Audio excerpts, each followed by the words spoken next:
Let's have a conversation about food storage for the preparedness-minded individual. I'm Matt with BAAM Ranch. Welcome back. Thanks for watching. Let's jump into this. Now, food storage is something that is undeniably one of the most important parts of preparedness. But it's easy to get lost and spend a whole ton of money on stuff that might not quite be your best go-to solution. Things like pallets of freeze-dried food and a pallet of MREs, all sorts of things. You know, there's food on the hoof, there's gardening, but let's just narrow this down to the things that you need to be storing, most of which have a shelf life of 20, 30 years, some even up to indefinite shelf life. 10 things that you need to be buying now to put back for hard times. I think with these 10 foods, you can cook almost any meal out there that you can imagine. But there's no reason that you shouldn't be able to have a different meal for 10 days in a row every day with these 10 foods. Y'all let me know if y'all would change something to this, because hey, I learned just as much from you guys as any other place. I will try to include an item of the day at the end of the video, so y'all stick around for that. We're gonna break this down into grains and then all of the other stuff that you have that actually turns this stored food into a meal. So your grains: corn, wheat, rice, beans. After that, we're gonna start looking at things that make this easier to cook with, make meal prep easier. And this isn't stuff we have to wait till the end of the world. We can start using this stuff today and live healthier lives starting today and not have to wait for some other time to do that. So your other things are salt, just regular table salt, sugar, white granulated sugar, canned butter. If you have not canned butter, it's incredibly easy to do, and you can buy it commercially made also if you choose to do so. Non-fat powdered dry milk, vinegar, and pasta. Now, what these things allow us to do is to be able to make stuff like gravies and breads. We can make cheese off of this stuff. All of these other little things allow us to do more than just eating basically gruel. And make no mistake, you're gonna want to supplement this stuff with meat and vegetables and stuff like that. You can live off of these, and that gives you time to spin up your agriculture. It gives you time to get your feet under you so you can come across some zucchini, some onion, some garlic, maybe some chicken, rabbit, beef, things like that. But this is our bare bones. We have to survive on something until we can acquire that stuff. So let's go through each one of these and break them down. And if y'all want to have a video that discusses the amounts of this stuff that we need to store, go ahead and leave me a comment and hit the like button, and we'll get started in breaking down each one of these particular food items. So our grains, our corn, wheat, rice, and beans. These things have an indefinite shelf life if stored properly, which is like an O2 absorber, something to eliminate the oxygen in a sealed container. Food grade buckets, Mylar bags, pick your poison of that. The main purpose of eliminating the oxygen is to kill the bug eggs that exist in this stuff naturally. You don't want to store all this stuff up and have a bunch of bugs hatch. So we will need to eliminate the oxygen or treat it for those pests. So corn, it's been in the Americas longer than Americans. It was part of the indigenous staple foods of the Aztecs and the Mayas and things like that. They existed primarily on amaranth and corn.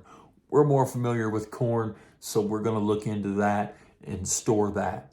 What you want to store is field corn. Deer corn, will that work?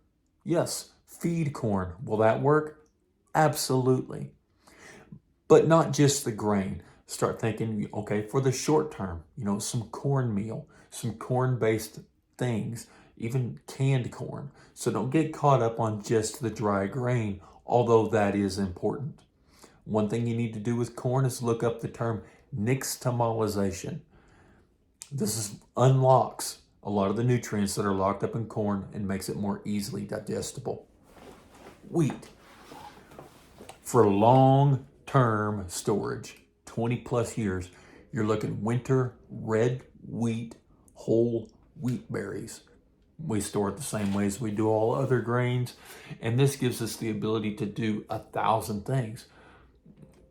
A big portion of our diet globally, not just here, but globally, is based off of wheat.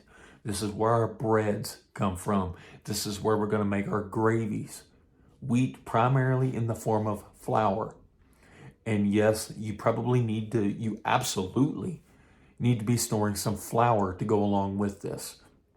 Store it sealed like everything else. Just understand that it's going to have a maximum of about a 3 to 5 year shelf life. And you'll still get the nutrient value. It's not going to make you sick, but making our breads, our leavened stuff, our biscuits, our flour tortillas, gravies, things like that, the ability for that to rise is going to decrease after you get past that 3 to 5 year range with already ground flour. However, if it is whole wheat berries and you have a grain mill and you grind that stuff up as needed, none of that will be affected. You'll still get a full, nice, rich, beautiful tasting rise out of your flour as long as you don't go past that 3 to 5 year storage. Rice. What I recommend is white rice. White rice doesn't have the fats and oils on it that brown rice does.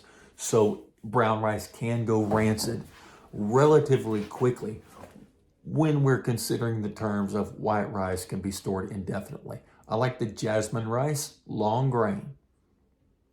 Rice is an excellent thing you can eat it just by itself, but it also takes one meal and extends it. You cook a roast, for example. You can cook a roast and have roast beef. Then you can use rice to extend that one meal and make it into several. It tastes good, goes breakfast, lunch, dinner, doesn't matter. It's dirt cheap and easy to prepare, low energy cooking. So we definitely have to include rice in that. Beans. I don't care what kind of beans you store. We primarily store pinto beans, but you want to do some black beans, some navy beans, lima beans, whatever kind of beans you want, that's fine. Go for it. And here's a mind-blowing fact for you. If you take pinto beans that you buy from the store and you put them in the ground and add water to them, mind blown. New beans just come straight up out of the ground, just like magic. And just like our rice, beans add a filler to extend the limited food that we may have access to extend that for a longer time. It does take a little bit more energy consumption to be able to cook beans, but there's 1,000 different things you could do with beans. You'd be stupid to leave that off of your list. So that wraps up our grains.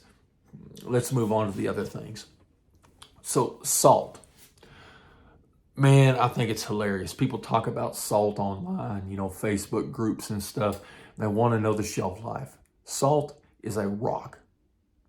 It's going to be stored. I could take in this gun cabinet a bowl of salt, open to the elements, and it will sit there in that bowl perfectly good long, long after the human civilization has gone extinct.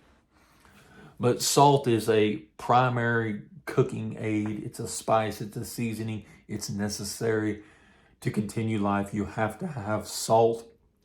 It can be used, for drying meats and stuff. Primarily, what you probably need to be storing is just regular old table salt. And a little bit of this goes a long way. 2 25-pound bags of this stuff, and you are going to be golden for a long, long time. As far as cooking, I like to cook with kosher salt. It's flakier and coarser. It just seems to do a whole lot better job for me. Sugar, white granulated sugar. Of course, this is one of those other things that has 1,000 different uses, and more so than just a sweetener. What we're going to use the sugar for, we can make a sourdough starter so that we can have yeast to make breads, 1,000 different things. And sugar just makes life plain easier. Do not overlook the fact that you use sugar, flour, and water. That's your basic everything you need right there to be able to make a sourdough starter that will last indefinitely as long as you take care of that sourdough yeast like a pet. You can have that last, for hundreds of years even. Do some research and learn how to maintain a sourdough. Canned butter. Canned butter is important. Once we can butter, it gives us a shelf life of around 5 years or so. It's one of the few that we're going to have to rotate out fairly often, if you consider 3 to 5 years often. You can can butter yourself incredibly easy, or you can buy it, commercially if you want to spend that money. If you're doing that, I'd probably choose ghee, which is just clarified butter, but regular canned butter will work just fine. As far as that goes, ghee, the clarified butter, once opened, does have a longer unrefrigerated shelf life than just standard butter. Butter's going to add fat to our diet. It's going to give us the ability to make a gravy, so we're not just eating plain food, right? It'll give us a gravy. It gives us, we can cut it up, cut it in to flour for biscuits. Almost anything that we bake is going to require some type of fat or oil, and that's where the butter comes in. Canned butter, cool, dark place, dry place, will sit on the shelf for 3 to 5 years. And guess what? When you're using it in normal life, it's already softened. You don't have to wait on that refrigerator cold butter to soften so you can spread it on your toast that you made from your stored wheat and sourdough starter. Non-fat powdered dry milk. Milk is one of those things, it's an ingredient in everything. You want to make some beef stroganoff, you want to make some wonderful dinner rolls, and it provides calcium and things like that. Now, I did say non-fat, and that's important because it has a longer shelf life. This is going to be non-fat milk, but this is another place where our butter comes in. 1,000 different uses for butter. It's going to add that fat back into the milk. Use it for cooking. We can use it for everything. Vinegar.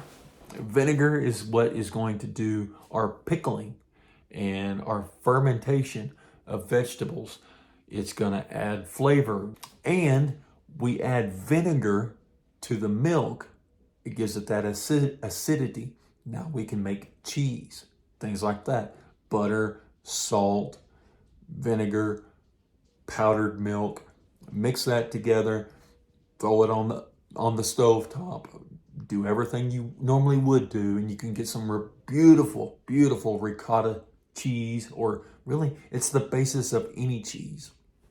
And if you have a recipe that requires buttermilk or asks for buttermilk, you just killed a chicken. You want to have fried chicken. Most of those recipes call for buttermilk, and they need that acidity to make it buttermilk, a splash of vinegar along with that milk. Now you have a substitute for buttermilk. As a side note, as far as recipes go, sourdough starter can be used as a substitute for milk in some instances. Last thing I had on the list is pasta. This really is part of our wheat storage, but pasta is easy.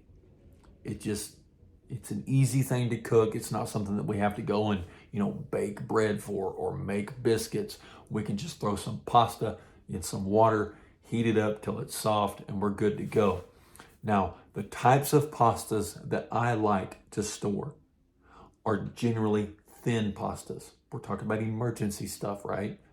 So like an angel hair pasta, because it's so thin, it cooks faster.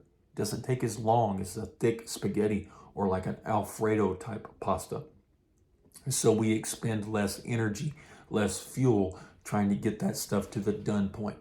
Is that splitting hairs? Yeah, possibly so. But I think it's important enough to at least consider. A good portion of your wheat storage can be in pasta. So keep that in mind. It's hard to go wrong. Everybody likes a good pasta now and then. So anyway, you guys let me know. I think that this list right here is a pretty good list. And I could probably cook just about any meal I wanted. I may have to add meat or vegetable or something like that.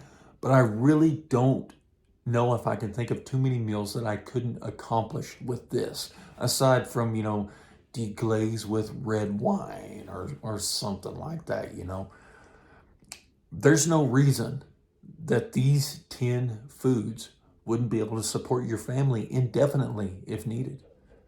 All right, guys, well, be sure and remember to hit the thumbs up button.